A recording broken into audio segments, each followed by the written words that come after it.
something else.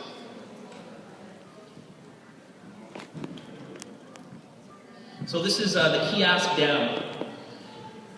The Kiosk Dam stops flow from, or actually all Manitoba hydro dams, which are all right here. All these orange dots are dams which come from Lake Winnipeg and stop flow. That's in order for us to have electricity to light a building such as this. So every single one of us, when we turn on those lights, we are using power that comes from places like Manitoba hydro dams that stop water from flowing out on the Nelson River. Water, it turns out, when it's stagnant, when it doesn't move, it produces more and more algae. But here's the flow that it goes. So everything depends on the Nelson River. Everything from the Lake Winnipeg watershed that flows, from the tar sands all the way into this, flows into Lake Winnipeg and needs to flow to Hudson Bay. And that's the way in which the water cleanses itself, moves itself. Now, you know what the argument is for the Kiosk Dam?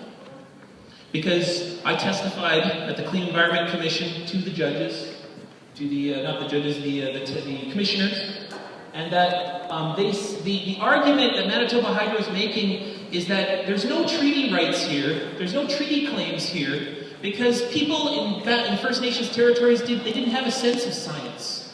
They didn't have a sense of how water flowed. They didn't have a sense of things like algae, even though I say Winnipeg is about algae. That's the point of the word. But the argument is that we didn't know anything about water flow like the Nelson River. Oops. Well, I want to show you something. This is what I told the Clean Environment Commission, and it's going to make it into the report now. In 1808, Peter Fiddler went up to a chief in northern Manitoba, and he said, draw me a map of your territory. Draw me a map of who you meet along the way. Draw me a map of who you're connected with. Draw me a map of your families. And so, this chief, Chicheba Pewiti, did so. And when he did it, this is the map that he made. He made dots all the way along in 3 different directions.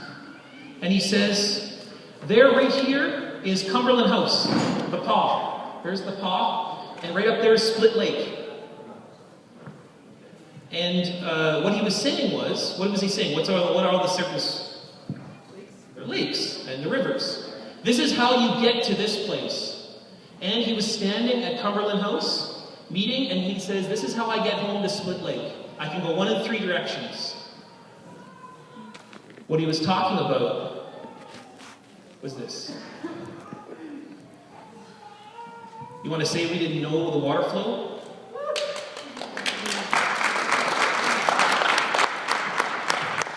We knew the ecology of our land. We knew the ecology of our territory. We knew exactly what a treaty meant when we signed it, because we knew that water affected other water, which affected another water, and produced algae. We knew exactly what Lake Winnipeg meant. When we said Winnipeg and we gave that gift to that word to those settlers, we were saying to them, be careful about the algae. Be mindful of that algae. Continues. The First Nations Education Act, which I encourage you all to read our leaflet. The First Nations Education Act is an egregious and unfortunate implication of us for treaties because it involves... that's rather symbolic, by the way. The First Nations Education Act involved almost no consultation, even from the Assembly of First Nations, which made education its really only agenda for the past few years. The agenda of the Assembly of First Nations was invested solely in education, and unfortunately, even then, the federal government wasn't invested in listening to them. And of course, we know about the pipeline that just broke. The pipeline that just broke right here in Manitoba. And you know how many people turned to me the past 2 weeks, or the past 2 or 3 weeks, and then, the past, 5 days now, and said, I had no idea we have pipelines in Manitoba. Well, you know now. And let me tell you, there's even a bigger one called the Energy East Pipeline.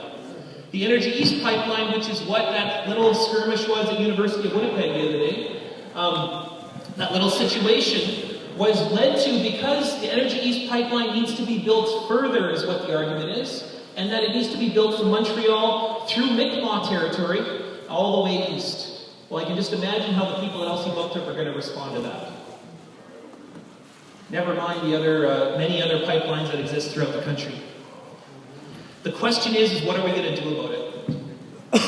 Because this situation could happen in Manitoba. We have 36 fracking projects that are planned. Well, many of them are already in motion. Will Elsipogtog become Manitoba? Because that's the situation that we're facing. Many First Nations are asking the question, when do we get to say no?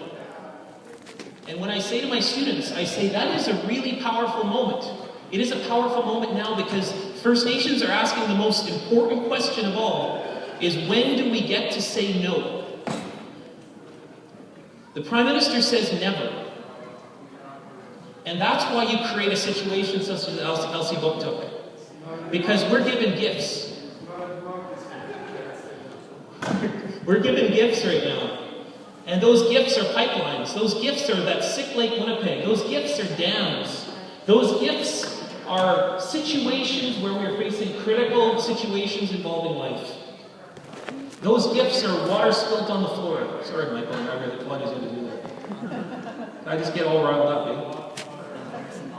That's rude. The gifts that we're giving not only to the earth and the animals, which are sick gifts, or to each other. The gifts that we're giving to each other. But we have more. We have more. We can be better than that. We can be so much better than that because we showed it. We showed it for 15 minutes at a time in places like malls. In places built on profit and exploitation. A mall, by the way, is built on the idea of creating haves and have-nots. Creating some that have a lot and some that have nothing. That's what the idea of a mall is. The idea of a mall is built on the idea of profit. And yeah, it's nice to get stuff, of course. I have stuff. But that we made a mall into something else. We made it into a place, honestly, we made it into public space because public space doesn't exist in the country anymore. There's no such thing as public space. Everything's private. Even Crown land claims to be private now. But that we made the mall and we said no. And that's what we did. And how did we do it? We did it through a song. We did it through a dance. We did it through being more than what we've been given. And that's beautiful. But 15 minutes only lasts so long. How are we going to make that last? Because I want us to think about a round dance for a second. How many people do a round dance again? We all know it, right? A round dance is life in action. It's the ugliest thing, but the most beautiful thing. Because you know when you start a round dance, eh? So you start with a round dance, especially if you're with my brother over there, and he's like this. And you're with Alfie, and she's like this.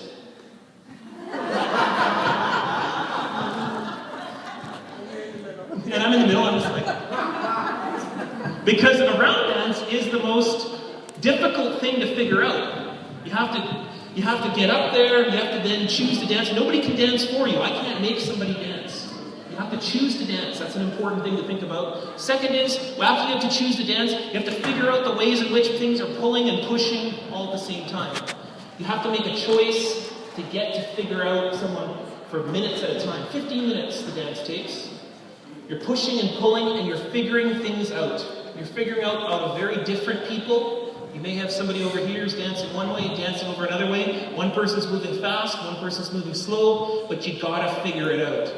And for 15 minutes, you figure out how to make a community in all of the complexity and confusion, but awesomeness that it can be. Because at the end of the round dance, and if I had a time to show you the video of the Saskatoon round dance, where 6,000 people were dancing.